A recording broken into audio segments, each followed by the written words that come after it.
ہمارے جو دکاندار ہیں ان کے پاس جو گاہک آتے ہیں وہ اکثر یہ فونز میں وہ رنگ ٹونز اور گانے وغیرہ وہ کہتے ہیں ہمیں چلا کے دکھائیں، اگر اس میں ساؤنڈ وغیرہ اچھا آ رہا ہے تو ہم یہ فون ضرور خریدیں گے۔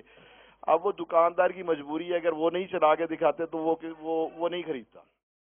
یہ گانے کی ٹون جب چیک کرائے گا تو یہ تو سرحد ہو گئی نا کہ گانے کی چیز بیچ رہا ہے اور پھر سنا رہا ہے، سن رہا ہے۔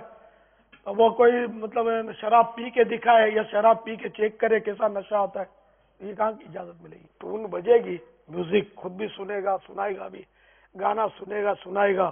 یہ گانا چیک کروانا کہ سن گانا، یہ اپنے سننے کا گناہ، اس کو سنانے کا گناہ، یہ تو گناہ بھرا انداز ہے۔